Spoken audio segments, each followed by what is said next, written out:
Don't forget to check out and grab your copy of our 2 newly released books, Football: A Love Story and What Did Football Teach Me? These books feature over 100 stories from current and former coaches, players, executives, and entertainers from across the football landscape, describing what got them involved in the game, what they love about it, and what life lessons the game taught them. You can find your copy or order your copy from our website at footballgameplan.com/books.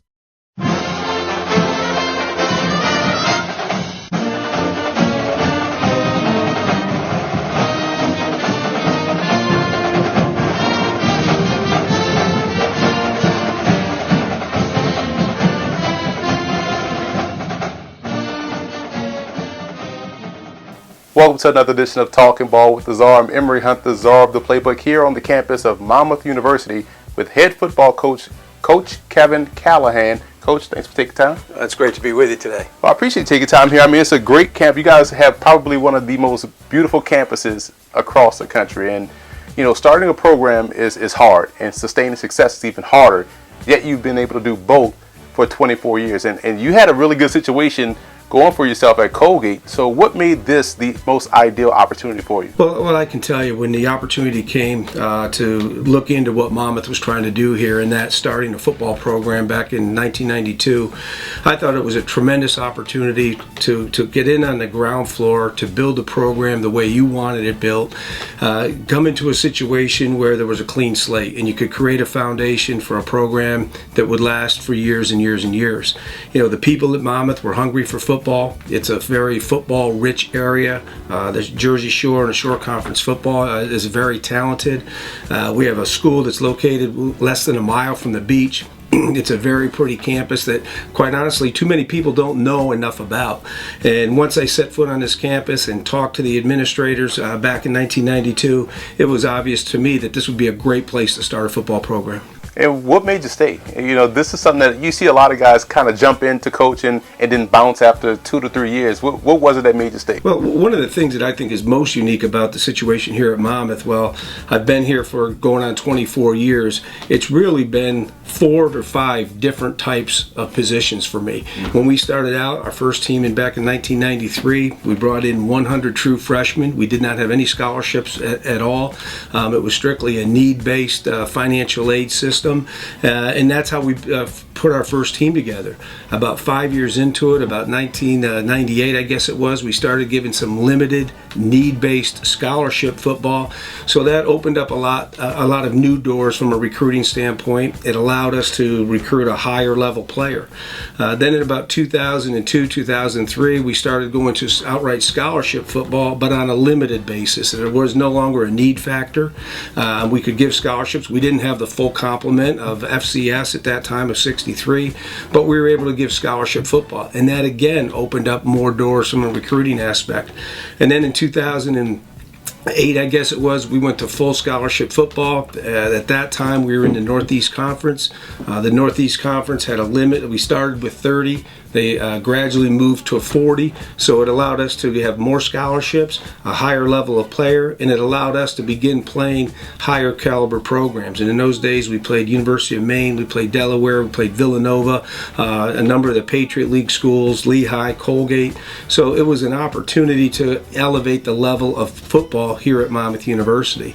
And then the best decision that we ever made was back in 2012, or after the 2012 season, when we decided to leave the Northeast Conference to join the Big South and really go into a fully funded FCS level of football. And I think we're seeing the benefits of that as we speak. We have continued to develop the level of player that we have here at Monmouth. I think we're competing at a very high level. We're now able to play FBS opponents because we have close to the maximum number of scholarships. So there's a lot of great things going on. But getting back to your original question, you can see that the progression that the program has gone through, and how every 4 to 5 years there's been a new set of challenges for me personally, a new set of challenges for the football program at Monmouth, and those are the things that have kept me energized. Those are the things that have kept me, really focused on what we're doing here at Monmouth. All right, Coach. In 1993, you guys were 2-5. 94, and 93 was your first year. So 94, you go to 7-2. What was it during that spring of '94 that tipped you off to say, hey, we may have something special here at Monmouth? Well, I think it goes back to that group of players that we recruited back in that 92, 93 year and brought in here to start the football program. To me, that's a very special group. I'm still very close with many of those guys. And I thought at the time it was a talented group. But when we played in 93, we were truly playing all freshmen. And we were playing against older, more experienced, more veteran football teams. I think the work ethic that group demonstrated throughout that winter and going into the spring gave me an indication that, you know, we could really turn the thing around going into 1994. And when we got out and began playing in 94, that group had a lot of confidence. They were a year older. They were physically more mature than they were when they came in 93. And they had a belief in themselves, a belief that they could, in fact, win football games. Now, when you look at that, do you think coaches tend to know, okay, this team may be a little bit better than what we had before, or is that something that is totally new once you get out there and get it kicked off? Well, I believe that, you know, as you work with these guys and you work with your players throughout the year, as a coach, you develop a sense of where you are versus the competition that you're going to play. You develop a sense of your strong points, maybe your weaknesses, but you develop, I think, a really good understanding of how and why you can be successful doing certain things on either side of the ball, offensively or defensively. And that spring, you know, I felt that we were going to play we were going to be a very talented defensive group. I think that the group was well coached under defensive coordinator Andy Bobick and the rest of the defensive staff. I thought they were a pretty talented group, and that year I think we won games on defense in 1994. Then on the offensive side, it was really about maturing. The offensive line in particular, being a year older, being physically more mature, understanding the college game and the speed at which it's played to a greater extent. And I think once we got that understanding on offense, we did have some explosive players. We had a talented quarterback in Dan Sabella. We had Willie Holder as one of the receivers, and we had a talented running back in Ralph O'Neal. I thought the pieces were coming together for us. Now, with any new program, as you guys continue to grow, the facilities will grow with it. You guys have a brand new stadium project that's going to happen, and I'm pretty sure that's going to mean a lot for recruiting, for your players. What excitement do you have about that new project, and how will that help you guys in the long term? Well, I can tell you, Emery, that it's one of the biggest things that's happened to Monmouth University football, certainly in the last 10 to 12 years. Well, going into the Big South and becoming a fully funded scholarship program was incredibly important. That having a stadium, a first-class venue to play in, is really the next step that we need to take. We've updated our weight training facilities. We have a beautiful indoor arena in the MAC Center, and now an outdoor facility where we're going to play our games, where we're going to host members of the Big South in our non-conference games, I think is critically important, and it's really the next piece to the Monmouth football building process, and we're excited to have it here. We're going to start construction here late in October of 2016. It's guaranteed to be ready for opening day in 2017, so to go out on that field, the first game of 2017 in a brand new stadium is going to be very exciting. And as far as recruiting, do guys, when they come in and they see the facilities, and this is a great campus, you know, from the basketball arena, I've been to a couple games, to the football field, the field turf is outstanding.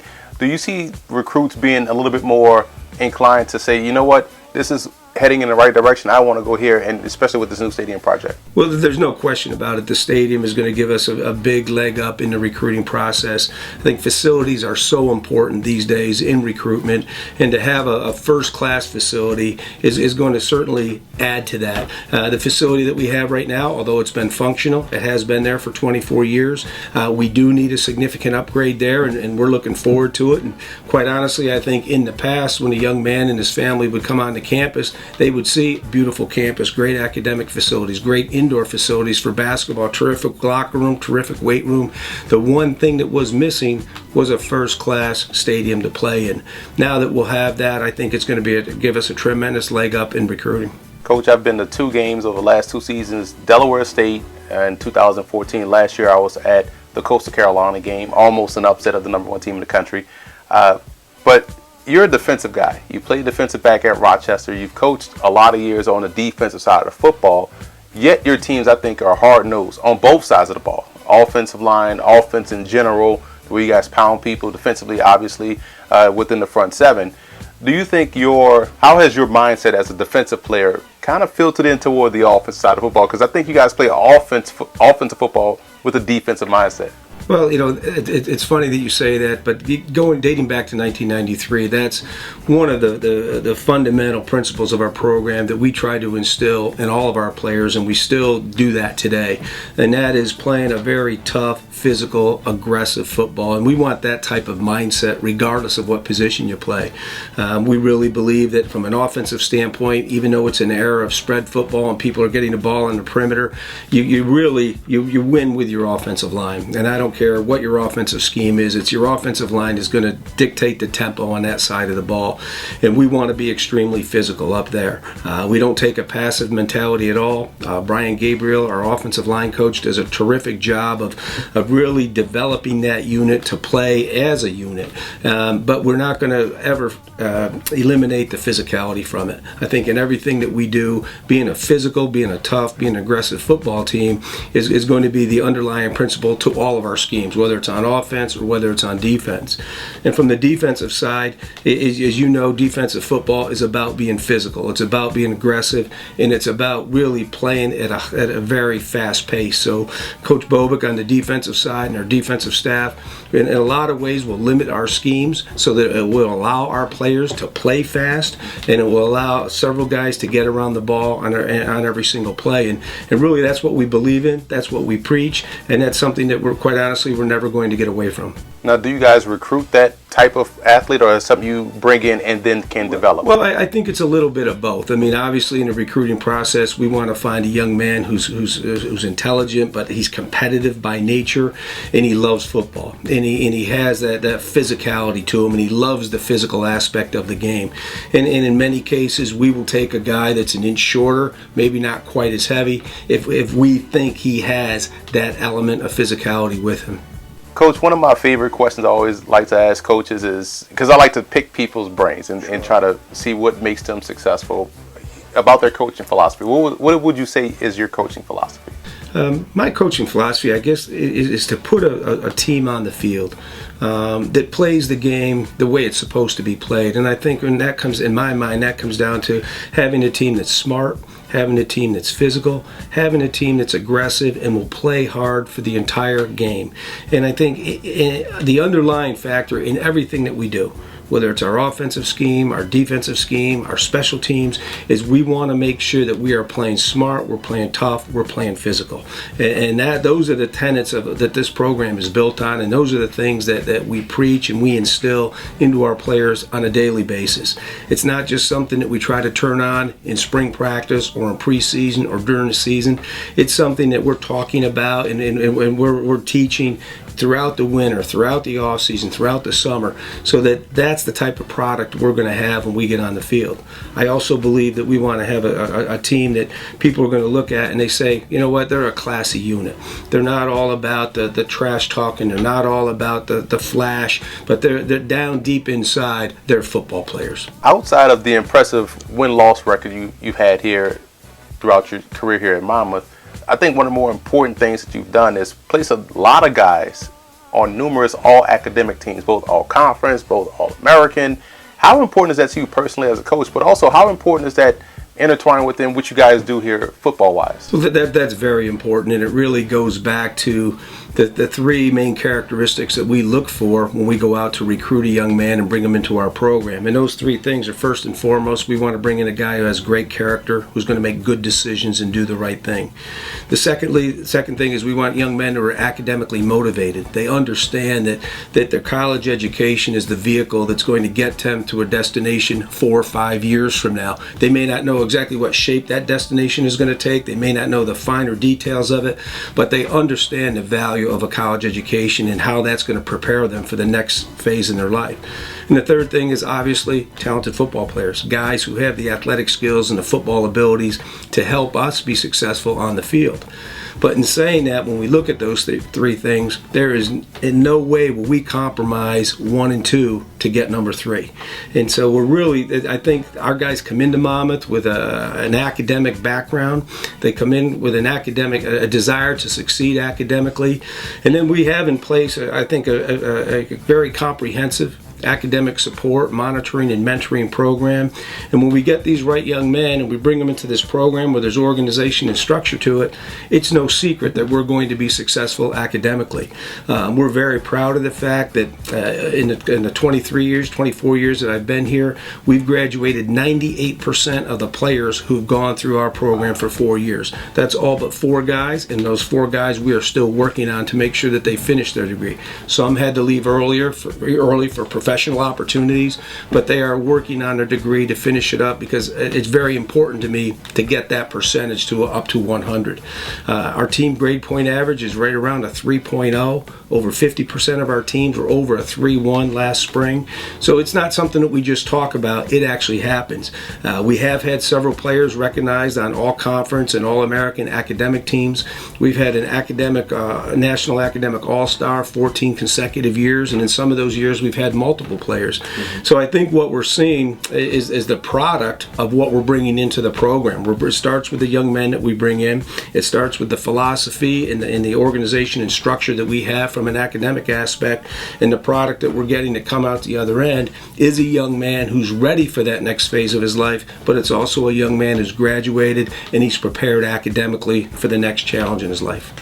Coach, I can tell you're a passionate guy, and usually defensive guys are a little bit more wired differently or passionate than us offensive players. But what is it that you love about the game the most? I think that the thing about football that really hits home with me is the fact that it has to be a team sport. You can't survive as an individual on the football field. You have to rely on the guy to your right and the guy on your left. You have to trust each other. You have to depend upon each other. And at the same time, you as an individual have to be dependable. You have to be accountable. And you have to have a sense of responsibility to the group. And I think the lessons that are learned in those particular areas come about in football in more ways than any other game, than any other sport. And I think the first and foremost, that's what I love about the game. The second thing I like about it is that there's a sense of strategy involved, that it's not an easy game to play. You have to really, as a young man, as a player, you have to really love the game in order, if you want to be successful at it. And when I look at it, those are the things that really come to mind, and those are the things that I feel so passionate about. The other thing from a coach's aspect is the best part of my day, every day, is that 2 to 3 hours that I get to be out there on the field with our players. The rest of the things that are necessary that go along with being a head coach and being a football coach in general, we put up with, or I put up with, so that I can enjoy that 2 to 3 hours every day of interaction with 18 to 22-year-old guys who are working hard, guys who are all working together, and guys are trying to be successful out there in the field. Now, Coach, you've kind of hit bullet points throughout this interview, but if I was a high school student and had to do it all over again, and looking at different schools around the country now with the advent of TV and everyone is on television, why would I choose Monmouth, or what am I getting out of the Monmouth experience? Young men come to Monmouth University to be part of a great university, to be part of a terrific football program, to go to school at a great location near the beach. But when it comes right down to it, I really believe that they have confidence that they are going to be taken care of as a young man here at Monmouth. The greatest resource of our football program is our players, and we're going to protect that resource in everything that we do. And while we're protecting that resource, we're going to prepare you for the next phase of your life. We're committed to getting the young men in our program to a destination 4 or 5 years after they arrive here, where they're fully prepared for the next phase of their life. And I think when a young man comes in and has an opportunity to sit and talk with me and the rest of our staff, and meets our academic staff and our faculty, they really believe that Monmouth is a very personal place where everyone takes a genuine interest in their development. And that's not something that just happens in the recruitment process. That's something that plays out year after year after year throughout the entire career that our young men are here. Well, you definitely sold me, and I mean, just looking outside, great facilities. You guys are heading in the right direction. Sustained success, which is important to me, but I think you guys done a great job here, and wish you the best of luck moving forward. Well, thank you. Thanks, man. I appreciate it. All right.